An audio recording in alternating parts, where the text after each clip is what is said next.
Good morning, good morning, good morning, good people. This is Jamar Johnson, and I am your host for today's 365 reading. As you know, we started back on October the 1st, and we will end on September the 30th. And if you would like to be a part, and you're watching this, a gentleman or a female, you can actually go to www.superreader.org. Sign up today. Listen, the slots are filling up fast, but we want you to take a part of this great initiative that is happening, and we're reading each and every day to children. And we're excited about the young people that are listening. Listen, I want you to like, and I want you to share, and I want you to grab your devices and listen in, because we have two phenomenal readers on today that are going to share some awesome stories on today. And I want you to make sure that you don't miss out.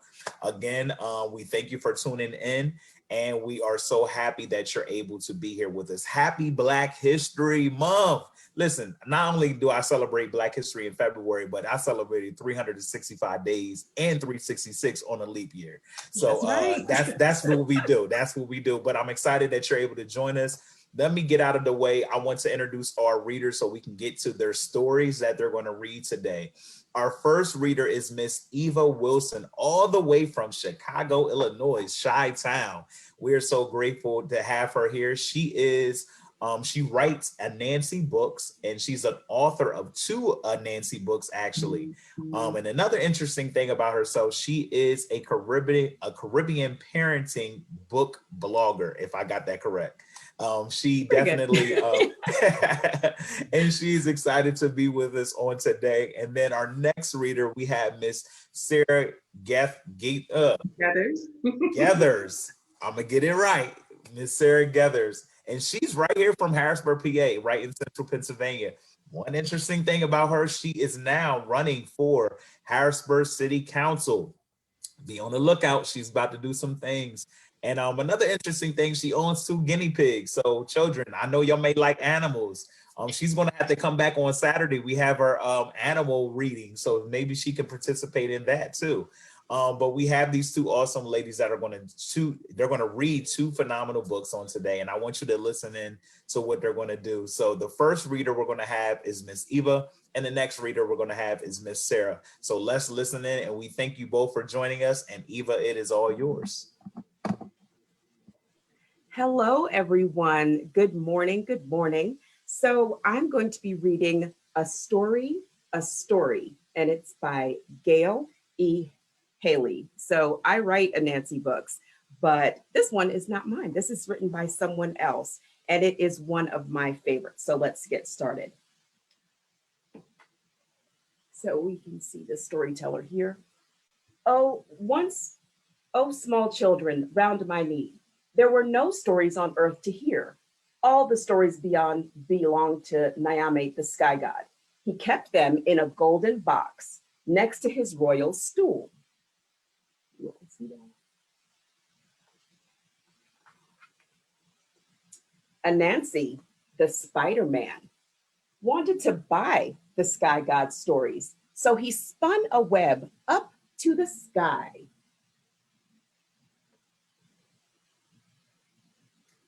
When the sky god heard what Anansi wanted, he laughed. Twe, twe, twe. The price of my stories is that you bring me Osebo, the leopard of the terrible teeth, Mboro, the hornet who stings like fire, and Moshe, the fairy whom men never see. Anansi bowed and answered, I shall gladly pay the price. Twe, twe, twe, chuckled the sky god. How can a weak old man like you, so small, so small, so small, pay my price? But Anansi merely climbed down to earth to find the things that the sky god demanded.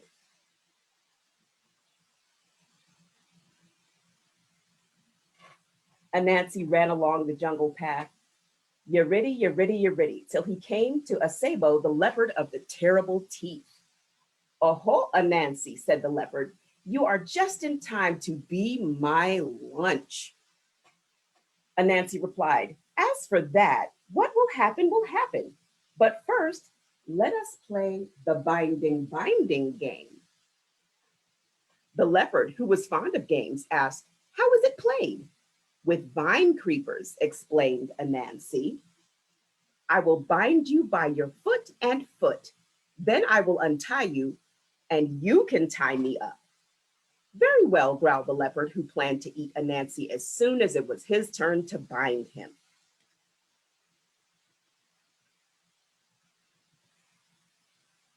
So Anansi tied the leopard by his foot, by his foot, by his foot, by his foot with the vine creeper. Then he said, now, Osebo, you are ready to meet the sky god. And he hung the tied leopard in a tree in the jungle.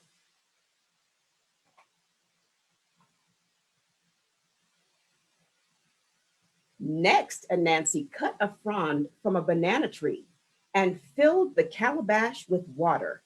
He crept through the tall grasses, sora, sora, sora, till he came to the nest of Mboro, the hornets who sting like fire. Anansi held the banana leaf over his head as an umbrella. Then he poured some of the water in the calabash over his head.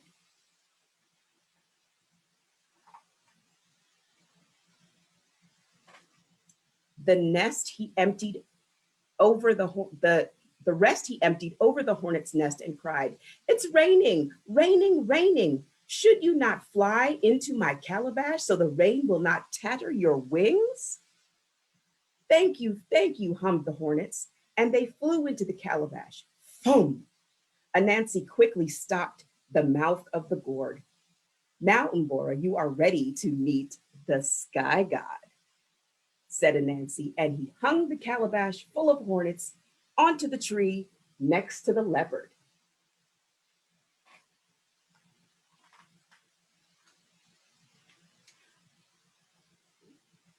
Anansi now carved a little wooden doll holding a bowl. He covered the doll from top to bottom with sticky latex gum.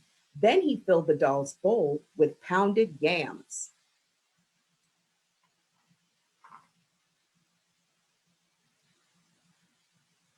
He set the little doll at the foot of a flamboyant tree where fairies like to dance. Anansi tied one end of a vine round the doll's head, and holding the other in his hand, he hid it behind a bush. In a little while, Moshe, the fairy whom no man sees, came dancing, dancing, dancing to the foot of the flamboyant tree. There she saw the doll holding a bowl of yams.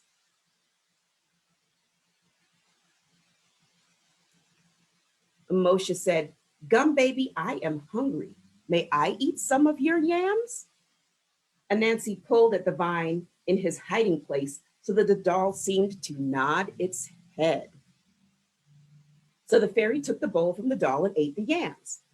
"Thank you, Gum baby," said the fairy, but the doll did not answer. "Don't you reply when I thank you?" cried the angered fairy. The doll did not stir.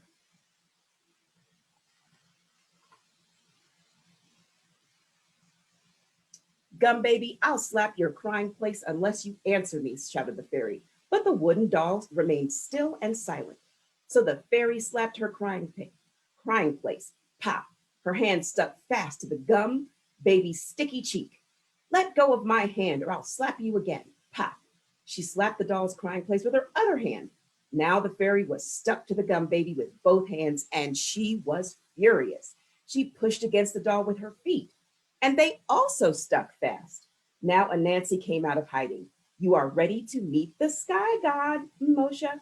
And he carried her to the tree where the leopard and the hornets were waiting.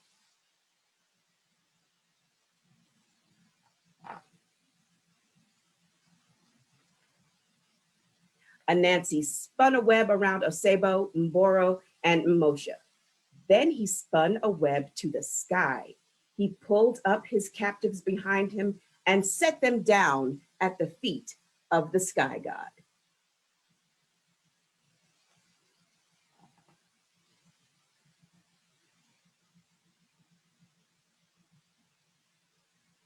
"Oh, Nyame," said Anansi, bowing low, "here is the price you ask for your stories. Osebo, the leopard of the terrible teeth, Mboro, the hornets who sting like fire, and Moshe, the fairy whom men never see."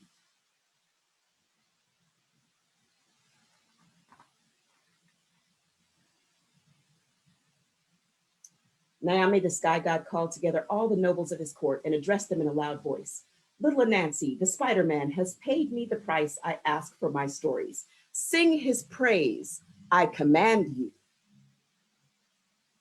From this day and going forward, proclaimed the sky god, my stories belong to Anansi and shall be called Spider Stories. E, shouted all the assembled nobles.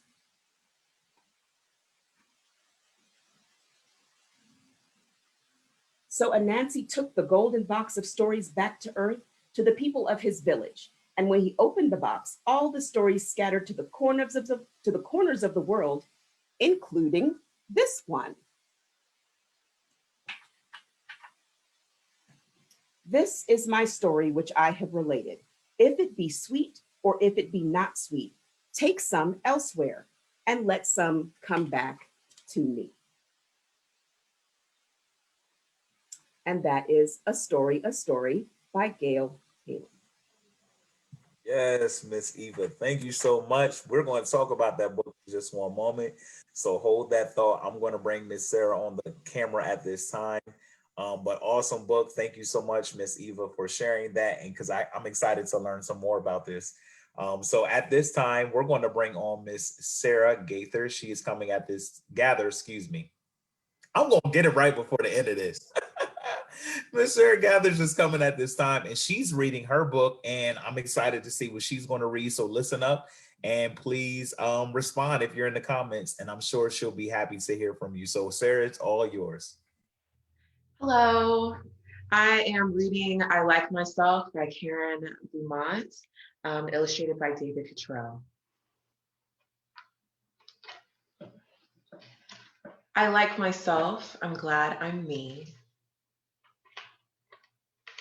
There's no one else I'd rather be. I like my eyes, my ears, my nose. I like my fingers and my toes. I like me wild, I like me tame, I like me different, I like me sane. I like me fast, I like me slow, I like me everywhere I go. I like me on the inside too, for all the things I think, say, and do. Inside, outside, and upside down, from head to toe and all around. I like it all is me, and me is all I want to be. And I don't care in any way what someone else may think or say. I may be called a silly nut, a crazy cuckoo bird, so what? I'm having too much fun, you see, for anything to bother me. Even when I look a mess, I still don't like me any less, because nothing in this world, you know, can change what's deep inside. And so, no matter if they stop and stare, no person ever anywhere can make me feel that what they see is all there really is to me. I'd still like me with fleas or warts, or a silly snout that snorts, or knobby knees or hippo hips, or purple polka dotted lips, or beaver breath or stinky toes, or horns protruding from my nose, or yikes with spikes all down my spine, or hair that's like a porcupine. I still would be the same, you see. I like myself because I'm me. That's it. Wow, I love that short read. I'm going to bring Miss Eva back on the camera, but thank you, Sarah. We're going to get into that book as well. But thank you both ladies for sharing two phenomenal, great books. And I'm sure the readers and the listeners were listening and actually taking notes and telling you what the favorite things they loved about the books. But let's go to Miss Eva. If you can hold up your book one more time. I always like to show the books just in case parents want to get them for their own library. And this is A Story. And who is the author, Eva? Gail E. Haley. It's retold and illustrated by Gail E. Haley. Gail E. Haley. And I'm sure you will be able to get this on things like Amazon, online somewhere. You will be able to pick this book, get this book for your children because I believe it's a great book. But let's talk about this, Eva. What made you particularly choose this book? What drew you in? So I love Anansi stories. I grew up with Caribbean parents in the South. So I was used to hearing Brer Rabbit stories, and which was Brother Rabbit, which is like the African American version of Anansi, kind of a trickster. You know, you could tell from the story that he's really, really good at tricking people into doing what he wants to have them do. So Okay. I just love Anansi stories. So Can you I explain picked what, that one. for somebody that may be watching, what is an Anansi story? So an Anansi story is basically like an origin story. If you know Greek mythology and things like that, it's like so this story was how stories came to Earth, basically. So you have mythology that says how the sun got in the sky and how people came to be. So the Anansi story is kind of like that. So he is the kind of like the story god, right? Or like a demigod that got his stories from the sky god. So yeah, all cultures kind of have those stories. And this is one that is very prevalent in Caribbean culture, African culture, and African Americans when we were brought here. Right. Okay. I like that. Now, one thing I loved about your book, and then talk about, let's talk about the message in this book. The message in this book, I know you loved. It was talking about the different stories, and we're talking about the Nancy and how, and I have my notes here, and how he was actually trying to get this to the sky god. And one thing I love one was the vibrant colors and just the illustration in this book. I love the connection that they had with the animals in this book as well. You know, just the fact that he could talk to them and they could talk back to him. What did you actually? I mean, you talked about what drew you in, but what can you say of how to relate it to somebody that may say, okay, how can I get this message and relate it to today? What can you say to that? So it kind of sits with me as kind of a Robin Hood story because, you know, if people don't have their own stories, they can't really move forward, right? So you Right. kind of have to be able to retell the stories. And Nancy was like, look, my people need these stories, and I'm going to do whatever I have to do. Whatever you ask of me, I'm going to do that. I'm going to risk getting stung. I'm going to risk getting eaten with, you know, the leopard with the big teeth. I'll do whatever I have to do to get these stories down to earth to my people. So it kind of had a Robin Hood feel, like, you know, rob the rich to feed the poor. You can't keep all these stories to yourself. So let me do what I have to do to get them to the people. And I love the fact that you talked about stories.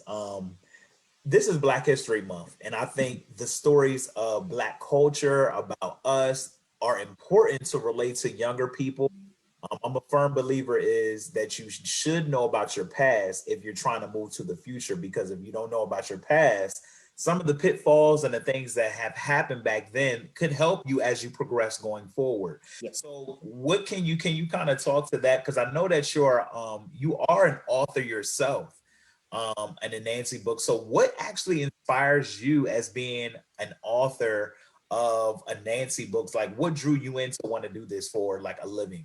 Because I know that you have two books already out. I don't know if any more is in the works possibly, but what drew you into actually being a Nancy um, writer out of everything?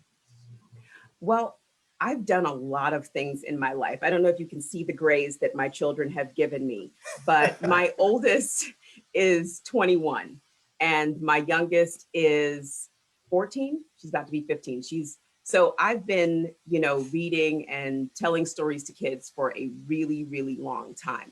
And I think it's important that we tell our own stories and the things that are important to us. So growing up, you hear the same story over and over and over again, which is great, but we also need to have new stories to add into the mix. So when I started writing, I said, well, you know what?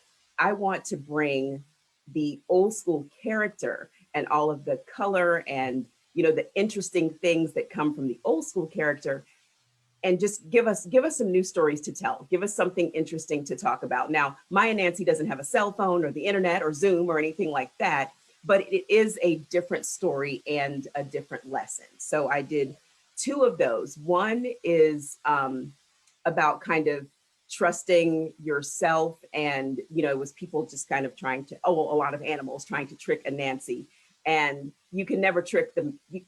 How kids try to trick their parents, you can never trick you know what I'm saying? Right. There's the master, and then there's the student. Right. And then my other one is about moving out. Kids don't ever want to go to, little kids, they don't like to go to school because they don't want to leave their parents. They've been underneath them, all this time. And it's a story for adults too, about letting go and moving on. Awesome. Well, listen, I love the book. Let's hold it up one more time before I go to Sarah, just so parents can actually see it if they want to put it into their libraries themselves.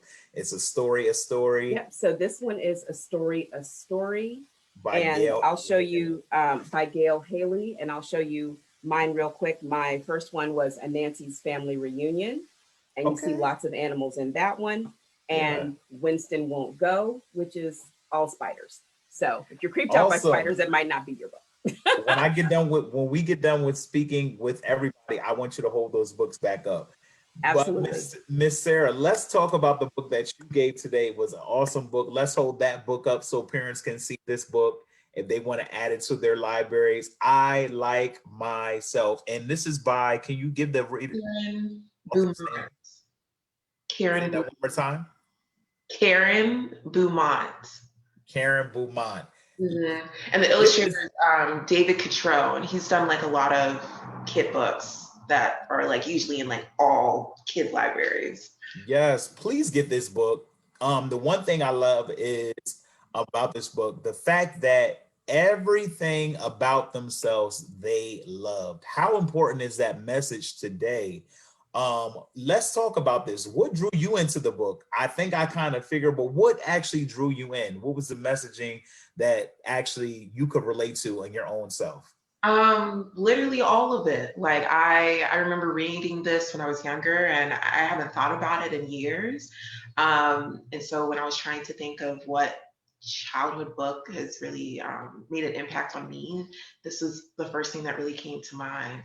And literally, like when I got it at Target, and I'm looking through it, and I was like, oh, these need to be like my morning affirmations. So yeah, I love every part of it, and I love that she, gets into, even if her outside appearance or her attractiveness changes, like it's all about what's on the inside, and loving herself, and like that's super super important.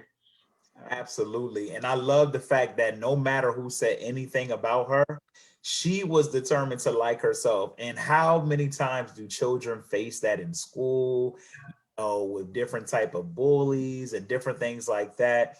But she was able to overcome, just the fact of, I like myself. No matter what, I love myself. And I think that's important, especially in African American culture. And just talking about both of your books, these are African American books that we can relate to with children. What message, and this is for both of you, what message can you give to children today that may see all the things that's going on? And what message can you give that was something out of the book that can kind of translate over to them that they can take in today just to carry them forward? I think really being confident in how you know yourself, because I feel like confidence is such a thing when you're younger. And then by the time you start growing and like middle school hits, and you forget all the things that you love about yourself. And then, you become an adult, and then all of those things go out the window, and you're thinking of other people or your family or your job or, paying the bills. And you forget all the wonderful intrinsic things that make you you. Yeah. Eva, you're on mute. Did you want to give thoughts to that as well?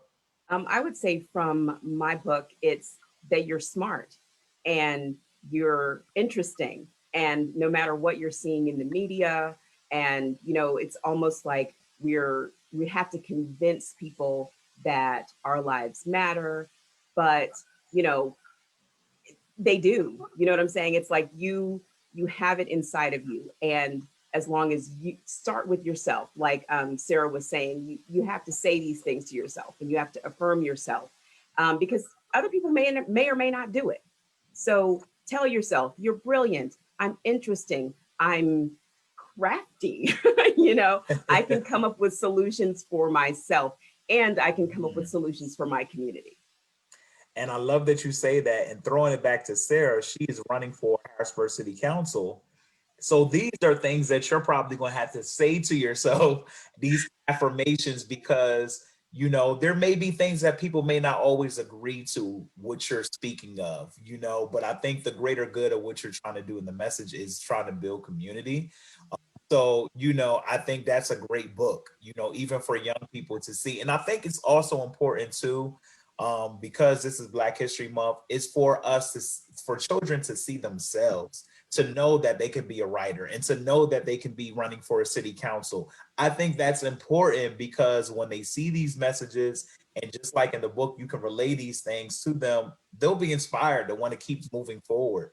So I really appreciate the conversation of talking about these two books. Let's hold them up again so parents can see them. I Like Myself and A Story, A Story. Parents, get these books. They have great messages in them for young people today. I'm so excited that Eva and Sarah was able to read these books and join us on today.